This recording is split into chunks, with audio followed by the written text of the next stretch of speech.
afternoon. Welcome to my channel. So, andito kami ngayon sa bago naming tahanan. Ang lilipatan namin dito sa, anong address ito? Pitfield. 14 Pitfield. Malapit sa kami sa Midland Avenue and Brimley. So, halika, pakita ko sa inyo yung aming bagong lilipatan. So, ito siya. So, ang kagandahan sa bago naming lilipatan is meron na akong sariling garahe. So, yan. May pa-park kami sa sakyan ko dyan. Hindi na may snowan during winter yung sasakyan namin. So, ito yung pinaka-entrance sa sasakyan. Ng bahay. Ayan. So, ang kagandahan is nandito na kami sa taas. Upper na kami. Nasa upper level na kami. Kasi dati nakatira kami dun sa basement. So, ito makakahinga-hinga na kami ng maganda. Hindi katulad na nga na sinabi ko sa inyo dati, di ba, na lagi kami nagkakasakit sa basement.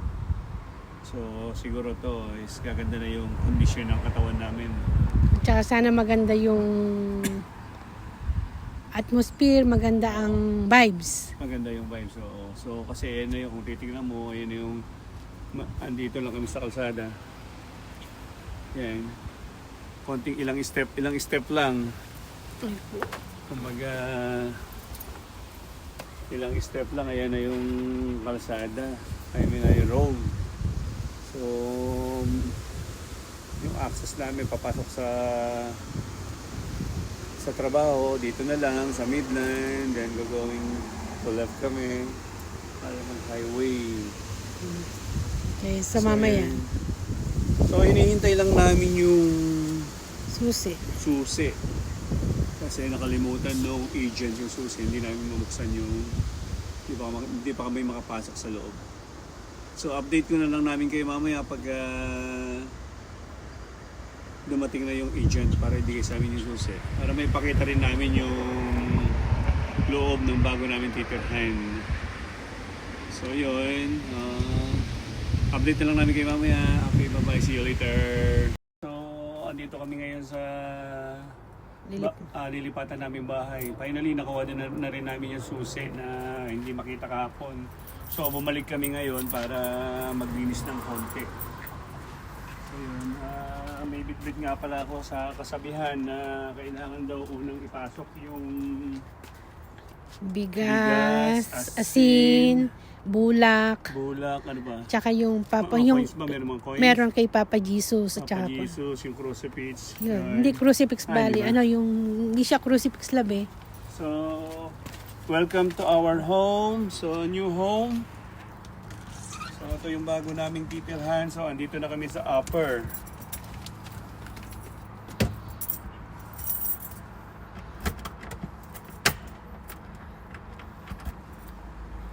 Paano tayo dyan? Maglilinis tayo. So, ito na yung aming bagong tahanan. Really. Kailangan daw isindilaw lahat ng ilaw. So, yan. Ano yan? Chinelas mo lang. Ba't maglilinis na tayo? Sige. So, yun. So, dito yung ilaw. Kailangan daw isindilaw lahat ng ilaw. Ayun.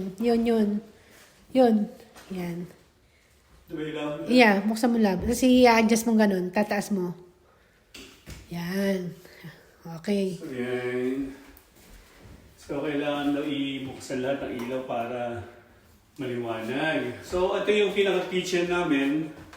So, lilinisin namin ito ngayon. Eto, to be, ano pa to? Ito yung gas to. Ano ko pa? Oo. Kino-contest ko pa. So, andito naman yung ating sala. Sala. Eto yung, So, eto lang, open mo.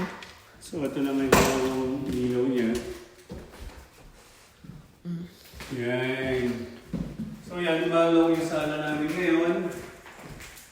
So, yan.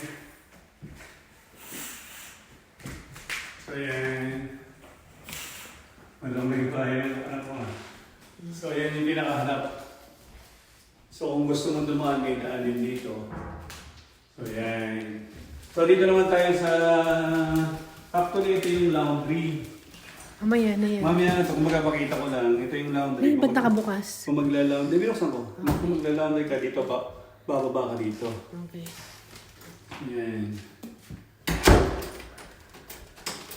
So, ito naman yung pinaka washroom. So, yan. Pakita mo yung washroom. So, yan yung washroom namin. Bago namin yung washroom, paliliguan ng anak ko. So, Pero, paliliguan namin. lilinisin ko pa yan. So, ito naman yung mga room. Yan. Ito yung isang room. Bali, 3 room kasi to. Yan. So, yan. Ito. Hindi ko alam kung ano yung pipiliin ng mga bata kung ito yung room nila o yung sa kabila. Kasi kami ni Mrs. nakapag-decide na kami na ang room namin is ito.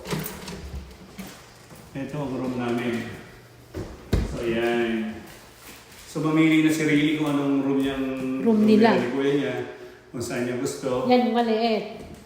Yan. Ito, mas mahaba. Okay. And, so, yan. So, part. So, yan ang sabihan ng mga Pilipino or mga Ilocano. Yung maglalagay ka ng asin, bulak, tubigas, coins, and then asin. So, siyempre, hindi makawala sa puso natin o sa buhay natin yung si Papa Jesus at si Mama Mary. Yan. Yan siya. O, ito naman yung aming bagong rep. Bagong luma. Bagong luma. So, actually, marami siyang maraming mga closet, closet and cabinet. So, kahit madami kang mga grocery ngayon. So, ayan. Ayan, napakadami. Ang stove lang ang aking So, kinukontest. itong stove lang, kasi itong bahay na to is medyo luma na. So, siguro hindi na napalitan ng may-ari. Oo. So, Pero kinakausap ko yung Pero landlord. kinakausap namin yung may-ari na kung maaari sa gawin or palitan ng bago. Kahit hindi bago, basta something nagwo-work. Oo. So, yung gano'n. Oh, at later na, maglilinis Okay. na tayo. So, gusto nyo ipakita ko sa inyo yung sa backyard. Sige. Kasi kukunin natin yung gamit Okay, eh. okay. O, halika na. Kunin mo yung So, lang at meron akong ngayong garahe. Kumbaga, meron na akong yan, garahe.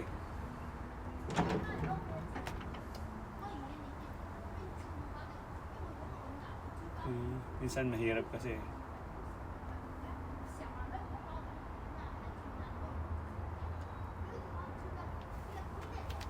Talagang hard touch siya.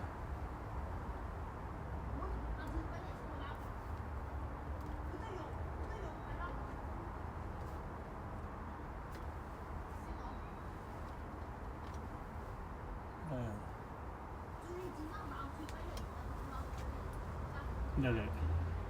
So kasi nagbi-blink siya, dali lang. Ipahinga muna. Kung medyo hard touch yung pinaka-remote niya, so bali yung pinaka-garage ko. So yan. So ito yung pinaka-backyard niya.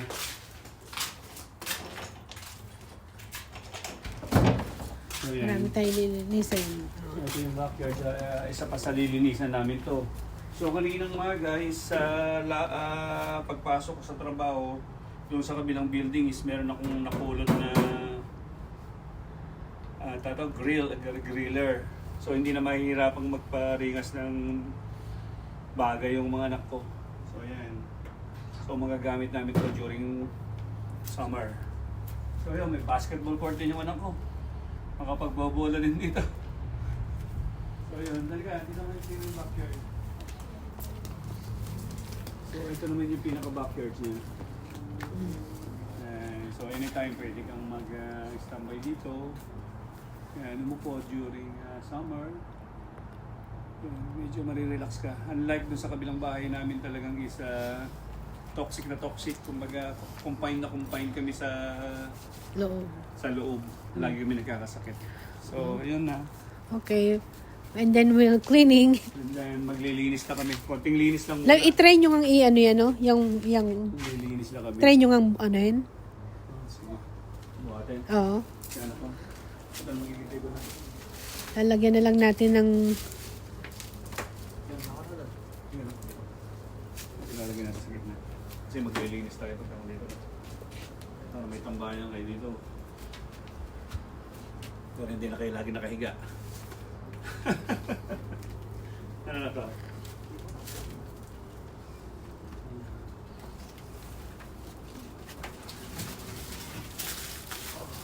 Walang ko.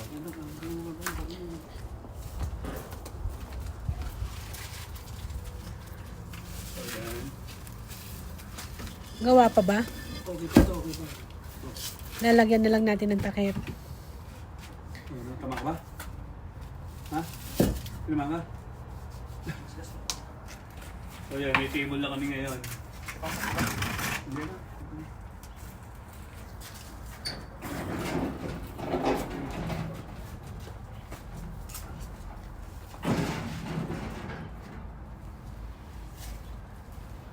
Nako, iuwi ko yung upo. May mga upo tayo. Ito yung kita lang natin. So yan, bali tomorrow lilinisin namin to. Dadamuhan, i-arrange. Lalagyan ko ng halaman dun. So magtatanim din ako ng mga gulay dito. So yan. So ito, magilid na lang kung gusto nila maglaro ng basketball. Gilid na lang nila. So yan, maglilinis na kami. So tapos na kaming maglinis. Inabot na kami ng halos 10 o'clock. 10:28 na. So uwi na kami at bukas may pasok pa. Bukas ulit. So maraming salamat po muli sa inyo. Sana lagi niyo pong tangkilikin ang aking channel. Paki-like and subscribe and share and follow na rin po. Bye-bye po. I love God you, love bless. you. Good night. Good night.